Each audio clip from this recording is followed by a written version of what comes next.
हरे कृष्णा, राधे राधे। आज हम शुरू करेंगे 12वां एवं 13वां अध्याय। बोली वृंदावन बिहारी लाल की जय। श्री नारद जी ने कहा कि तब जलंधर को अपनी ओर आते देखकर इंद्र आदि देवता भय से भाग निकले। भागकर वह बैकुंठ में भगवान विष्णु के पास पहुंच गए। फिर देवताओं ने अपनी रक्षा के लिए उनसे स्तुति करने लगे। देवताओं की उस दीन वाणी को सुनकर करुणा सागर विष्णु ने उनसे कहा, तुम भय को त्याग दो, युद्ध में शीघ्र ही उस जलंधर को देखूंगा। ऐसा कहने के साथ ही भगवान गरुड़ पर बैठ गए। तब देवताओं सहित युद्ध क्षेत्र की ओर प्रस्थान करते देख समुद्र तनया लक्ष्मी जी के नेत्रों में जल भर आया और उन्होंने कहा कि हे नाथ, यदि मैं आपकी सदा प्रिय हूँ और परम भक्त हूँ तो मेरा भाई आप द्वारा युद्ध में कैसे मारा जाना चाहिए। इस पर भगवान विष्णु ने कहा, यदि तुम्हारी ऐसी ही प्रीति है तो मैं अपने हाथों से उसको नहीं मारूंगा, परंतु युद्ध में तो जाऊंगा ही, क्योंकि देवताओं ने मेरी बड़ी स्तुति की है। ऐसा कहकर शंख चक्र गदा पद्मधारी विष्णु गरुड़ पर चढ़े शीघ्र ही युद्ध के लिए उस स्थान पर जा पहुँचे जहाँ पर कि जलंधर विद्यमान था। विष्णु के तेज से कंपित देवता सिंहनाद करने लगे। फिर तो गरुड़ के अनुज गरुड़ के पंखों की प्रबल वायु से पीड़ित हो दैत्य इस प्रकार घूमने लगे जैसे आंधी से बादल आकाश में घूमते हैं। तब अपनी वीर दैत्यों को पीड़ित देखते जलंधर ने क्रुद्ध होकर विष्णु को अद्भुत वचन कहकर उन पर कठोर आक्रमण कर दिया। अब हम सुनेंगे 13वां अध्याय। दैत्यों के क्षीण प्रहारों से व्याकुल देवता इधर उधर भागने लगे।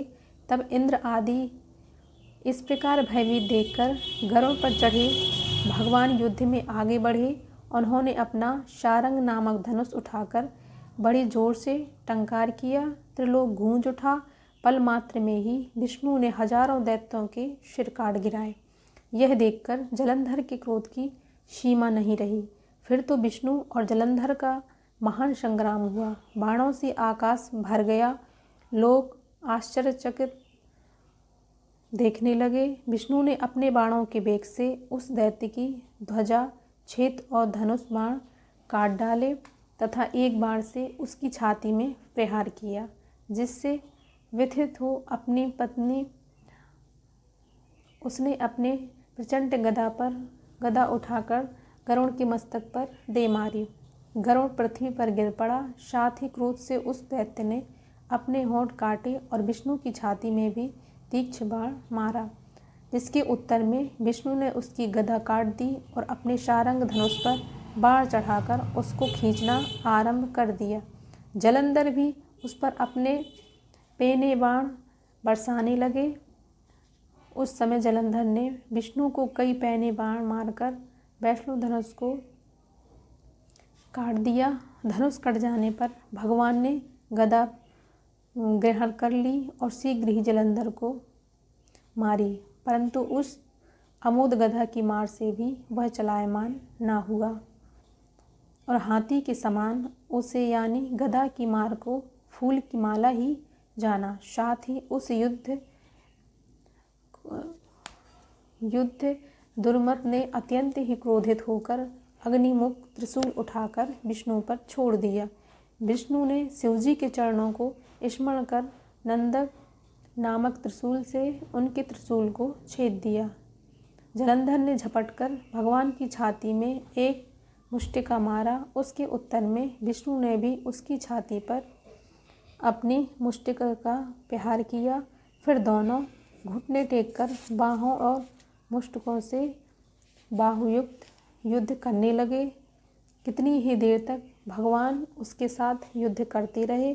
जब वह कुछ श्रमिक हो गए तब सर्वश्रेष्ठ मायावी से भगवान उस दैत्य से मेघवाणी में बोले कि हे दैत्य, तुम धन्य हो जो इस महायुद्ध में कितने बड़े बड़े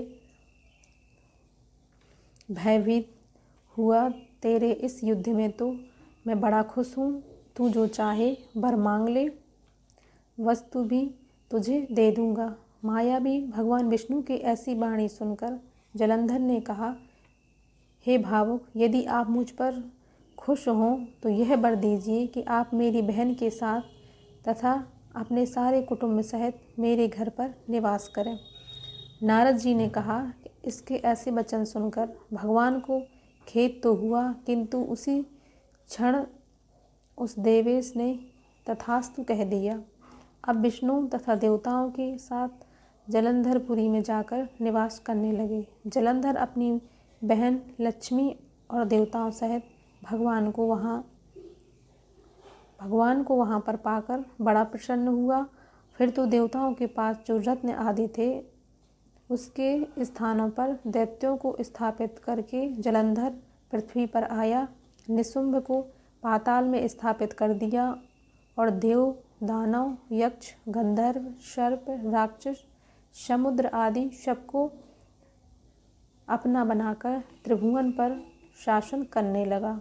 उसने धर्मानुसार सुपुत्रों के समान प्रजा का पालन किया। उसके धर्मराज में सभी सुखी थे।